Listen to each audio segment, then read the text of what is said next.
In an unnamed countryside, far from the noisy cities and modern maps, there is a village where shadows never sleep. And the smell of garlic always lingers in the wine. The people here say that garlic is not just for seasoning food, it is the last fragile wall between humans and them. A poor funeral. Two children stand beside their parents' coffins, their hands shaking with incense. Lyra, 17. Lino, 10. Two orphans after a bloody riot at a cockfighting arena, where their father, a notorious gambler, fell with dozens of others amid gunfire and screams. No one calls it a disaster. They just say, it's fate. But fate sometimes is just the cover of an ancient curse. Image, Lyra looks at her dilapidated house, the creaking doors like whispers from the past. No parents. No money. Nothing but a rotting house and a little brother who is always hungry.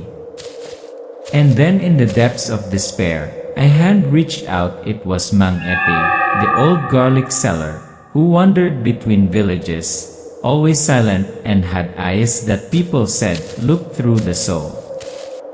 The music grew tense. The scene of Lyra receiving the dual silver bracelet from Mangi.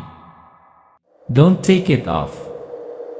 When you wear it, they won't know you're human, he said, and turned and walked away. From that moment everything began to change. The night noises grew closer. The shadows grew longer. And in the eyes of the villagers, the smiles seemed no longer human. At the end of a red dirt road, where the phone reception is non-existent, and the digital map reads, no signal, there is a village called San Gerardo. Outside, it is peaceful, golden rice paddies, rusting tin roofs, children running along the dusty road. But if you stay at night you will hear sounds that are not human. Scene change, chicken coop in chows, screams, gunshots. Sunday night. In a vacant lot on the edge of the village, where gamblers gather every week, a fight breaks out between gamblers and undercover police. Blood is splattered on the chicken coop, people are screaming, and two innocent corpses are left behind, Santa and Cecil, Lyra and Lino's parents. Image, two children standing in the rain, in front of two thin wooden coffins, candles flickering. No trumpets, no drums. No one cried except two children too young to understand that they had become orphans. Lyra, 17 years old, was now the only adult left in the family. And Lino, her 10-year-old brother, throughout the funeral, he held his sister's hand tightly, his eyes empty. Transition, the dilapidated house after the funeral. The door creaked, the house was cramped with termite-infested plank walls. It was raining lightly, drops of water dripping through the leaky roof. The refrigerator was empty. There was only half a can of rice left. Electricity and water bills began to pile up on the altar of her parents. Lyra didn't know whether to sell the house or sell her future. Every night, she had to choose between sleep and tears. Lino whispered, "Sister, let's go live somewhere else, where there are no corpses, no blood." But how can we live, when the memories of our parents, the dreams of our childhood still cling to every brick, every mango tree in the yard? The appearance of the old man selling garlic. Daytime. Lyra is sweeping the yard. From afar, a soft sirai is heard, garlic here, white garlic to ward off evil. Mangi, the old man with the white beard, pushing a rickety three-wheeled cart, hung with garlic vines. The villagers both respect and fear him. The neighbor whispered to Lyra, "Watch out, there's something different about him." But only his garlic can be stored overnight without getting moldy. Mang Epi stopped in front of the house gate. His eyes lingered on Lara for a long time, then he smiled faintly. You need a job, right? Yes, how did you know? Who doesn't need a job after losing their parents? An irresistible invitation. Epi doesn't just sell garlic. He goes around the village, around the forest, places no one dares to go after dusk. No one knows where he is at night. But everyone buys garlic from him. He put down a large bunch of garlic, then pulled out silver string with a strangely shaped dried garlic surface. If you come with me from tomorrow, I'll give you this. A word of protection from the things that don't have a name. I don't believe in those things. Lara sneered. No need to believe. Just survive. Not everyone knows, but what Mang Epi sells is not simply garlic. Each bunch of garlic hung on the porch, each ring of garlic hung on the gate is a barrier between the village and the darkness. A silent ritual, which no one dares to ask the reason for. Lara asked Mang Epi while arranging the garlic in basket. Sir, why do you have to sell garlic in individual bunches? People can buy it themselves at the market. The old man just smiled, not looking at her, and answered softly. Normal garlic doesn't smell like this. These garlic have been soaked in gray ash from funeral fires, and a powder that only the dead know the name of. This village has survived until now thanks to those who still believe. Scene: a woman runs into the middle of the market, crying because her daughter didn't come home the night before. Everyone is in an uproar, but no one dares to intervene. Not the first time. In 1 year, more than 7 people have gone missing, leaving only scratches or jagged teeth marks on the buffalo pen. The neighbor woman whispered behind Lara. There's another one. Probably near the baryo ng mga Aswang. Late at night, Lino followed Mang Epi to an old warehouse. He hid behind a tarpaulin, listening quietly. They're coming back. This time not just to eat. I know. But if I spread garlic all over the village, they'll slow down. I still have the bracelet, right? You have to take it away right away. If they smell new blood, they won't spare her. Lara. Lino's eyes widened, his heart pounding. The next morning, Mang Epi came to Lara and Lino, his voice stern. I won't force you, but if you want to live in this village, wear this. He held out 2 black copper wires, studded with stones as red as dried blood. As long as you wear them, they won't know you're human. But remember, never take them off when it's almost dark. Who are they? Lara asked, her eyes confused. When the time comes, you'll see for yourself. Stranger in the mist, Chito. One misty morning, as Lara was helping pack garlic, a young man appeared. His clothes were dusty, his deep eyes seemed to hide the forest. My name is Chito.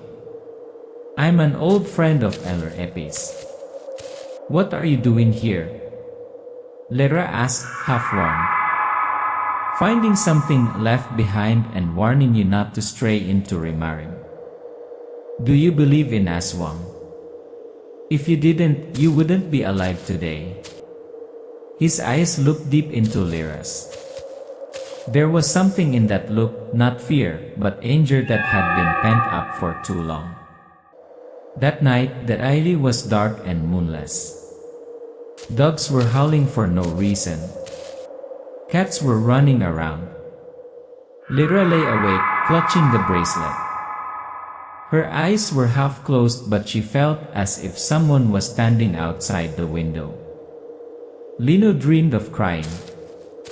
When he opened his eyes, a dark figure was standing at the foot of the bed. There are places you shouldn't go. There are villages you shouldn't mention. And Rimarim, not on the map, without a signal. No one dares to set foot there after sunset.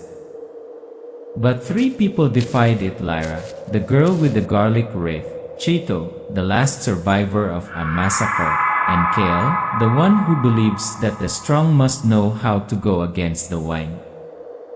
Journey to Hell on Earth. The three sat on an old tricycle, passing through the sparse forest. Lyra's face was covered in sweat, her hands gripping the handlebars tightly. "What are we going there for?" Kale asked. "To look into their eyes and know what awaits this entire village." Cheto replied, his eyes fixed on the trail ahead. "There are places where the wind doesn't dare blow too hard. The village that lives on dead smiles." The group entered the village. The people waved friendly greetings, but their smiles looked like they were drawn with knives. There were no children, no dogs barking, and not a Della hovering around the mouth of the market full of dead fish. They talked, but their eyes looked right through us. It was like they weren't talking to the living. Ambush night, the true face of evil. It got dark quickly. The group was invited to sleep in an empty stilt house. Kale lit a fire, Cheto held a knife, Lyra hugged a circle of garlic to her chest. Midnight. The fire died down. And then laughter rang out in the woods. Not human. The window opened. A shadow crawled down from the ceiling, its claws hitting the ground without making a sound. Lyra held her breath. She saw it for the first time, a creature half human, half bat. Golden eyes, saw teeth, wrinkled skin like a mummy. Aswang knew. Cheto shouted loudly, rushed to slash the monster, but was thrown back, blood sprayed red at the base of the tree. Lyra panicked and tried to run away, then the last savior, Amelia, appeared. The sound of a bell rang in the air. An old woman with silver hair, ivory white robe, holding a garlic stick carved with a spell, stepped out from the darkness. "Haven't slept deeply enough and you're already dreaming of hell," she muttered, then swung the stick straight at the Aswang's chest, causing it to scream and disappear into gray smoke. "What are you still standing there for? Hurry up and go before they call more." The scene changed abruptly. The three were taken, Yila the old woman, to a small hut in the middle of the forest, where there was an ancestral altar, magic knives, jars of dried blood, and ancient anti-evil symbols. The old woman was Amelia, the legendary albulario, who had destroyed the first Aswang in Rimarim 10 years ago. They never died. They just bided their time. Now, they have new leader. A smart one, who speaks like a human, but his heart beats with the blood of hundreds of souls. His name is Magnifico. And he wants to create a second kingdom, where humans are no longer the dominant species. Cheto hissed through gritted teeth. "I think I saw him. He was the one who killed the entire village." Amelia placed a hand on Lyra's chest, closing her eyes. "And you are not simply human. The blood in you was once called the blood of protection. There are memories that don't go away. They just sleep.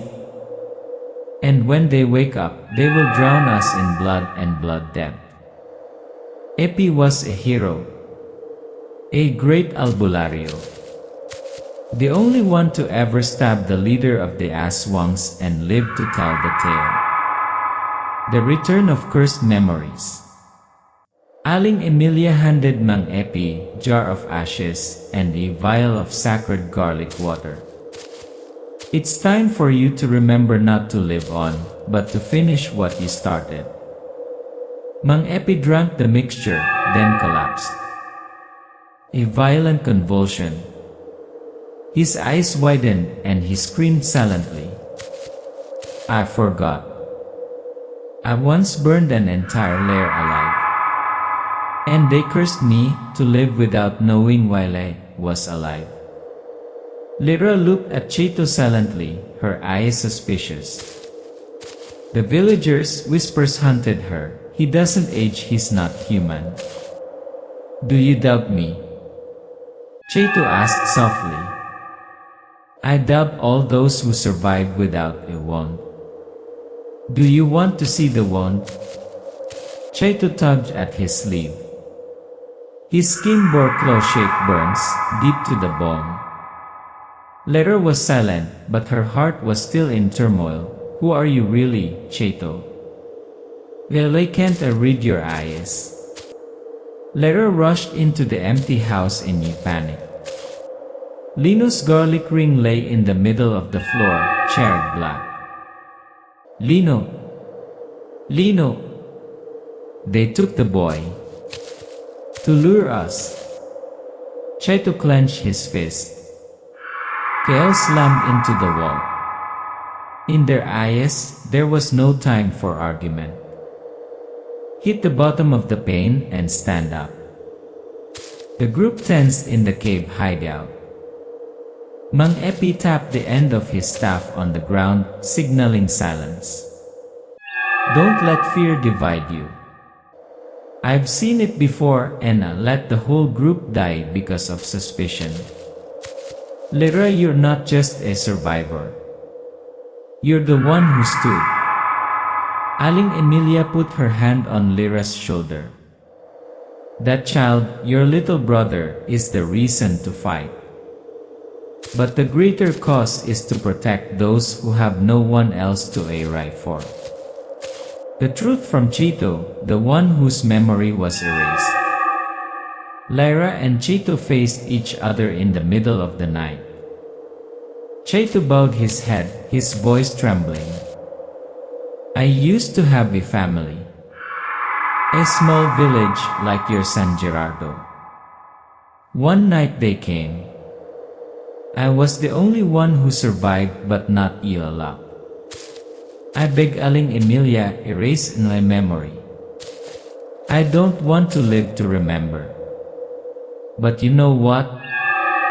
Even if I erase it, I can still hear my mother crying every time I sleep. Lyra looked at him.